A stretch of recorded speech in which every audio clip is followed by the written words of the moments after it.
کہ بھئی تم میرے اس مال کے اندر کاروبار کرو، بزنس کرو، میں کچھ دنوں کے لیے سفر پر ہوں، تو وہ اس طریقے سے قادر ہو سکتا ہے، لیکن مال زمار کے اندر تو بالکل بھی اس طرح کی صورت ممکن نہیں ہے۔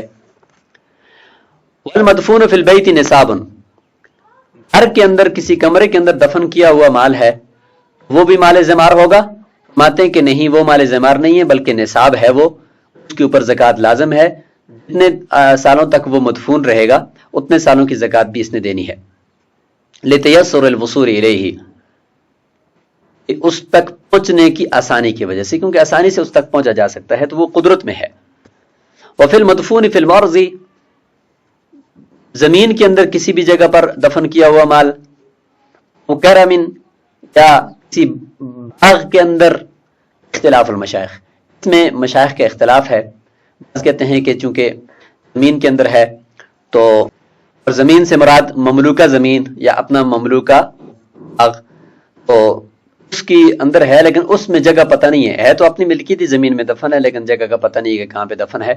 تو بعض مشائخ نے یہ فرمایا ہے کہ زکوٰۃ واجب ہوگی، کیونکہ اپنی ساری زمین کو کھود کر تلاش کرنا ممکن ہے، مشکل نہیں ہے۔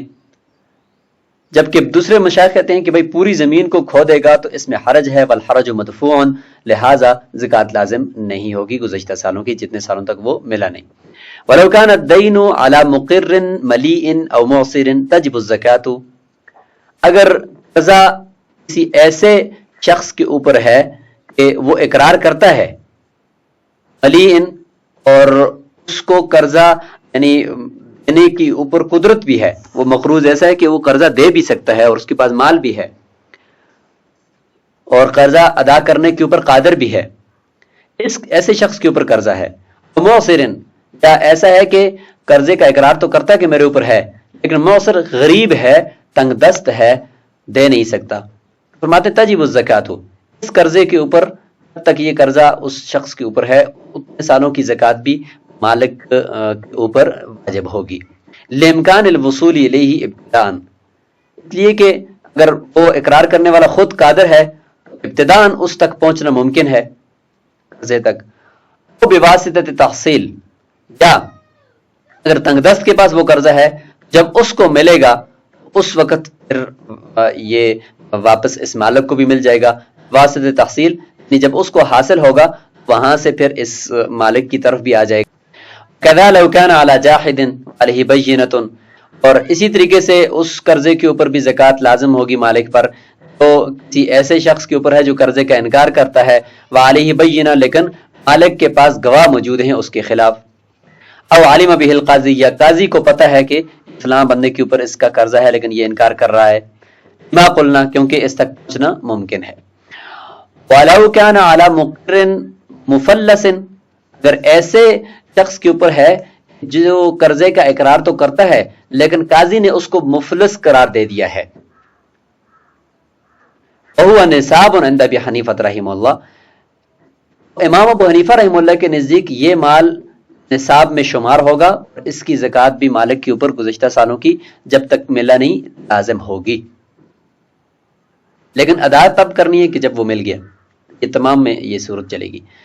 زکوٰۃ گزشتہ سالوں کی لازم ہوگی لیکن جس طرح اس میں بھی، لیکن ادا کب کرنی ہے؟ جب وہ ملے گا تو تب کرنی ہے گزشتہ سالوں کی۔ امام ابو حنیفہ رحمہ اللہ فرماتے ہیں کہ یہ جو اس کو مفلس قرار دے دیا ہے، اس کے پاس جو پڑا ہوا مال ہے اگرچہ وہ اقرار کرتا ہے تو کسی نہ کسی وقت یہ مال دے سکتا ہے، ہو سکتا ہے کہ کل اس کے پاس مال آ جائے، تو امام ابو حنیفہ رحمہ اللہ کے نزدیک قاضی کی طرف سے کسی کو مفلس قرار دینے کا کوئی اعتبار نہیں ہے، کیونکہ وہ فرماتے ہیں کہ مال تو آنے جانے والی چیز ہے، ہو سکتا ہے کہ قاضی ادھر سے اس کو مفلس قرار دے دے، وہ باہر نکلے تو اس کے پاس لاکھوں روپے آ جائے، تو قاضی کے مفلس قرار دینے کا کوئی اعتبار نہیں ہے، لہٰذا اگر بندہ اقرار کر رہا ہے تو بس یہ مال کو ہے کہ ملنا اس کا ممکن ہے، مال زمار نہیں ہے، لہٰذا اس کے اوپر زکوٰۃ لازم ہوگی۔ لأن تفلیس القاضی لا یصح عندہ، امام ابو حنیفہ رحمہ اللہ کے نزدیک قاضی کا کسی کو مفلس قرار دینا یہ درست نہیں ہے۔ امام محمد اور امام ابو یوسف رحمہ اللہ کے نزدیک قاضی اگر کسی کو مفلس قرار دے دے تو وہ شخص مفلس ہو جائے گا اور اس کے پاس گیا ہوا قرضہ وہ مال زمار میں چلا جائے گا، ان کے نزدیک قاضی کا کسی کو مفلس قرار دینا یہ معتبر ہے۔ وعند محمد رحمہ اللہ لا تجب، زکات واجب نہیں ہوگی مالک پر اس قرضے کی لتحقق الافلاس عنده بالتفلیس، قاضی کے مفلس قرار دینے کی وجہ سے اس کا افلاس متحقق ہو چکا ہے امام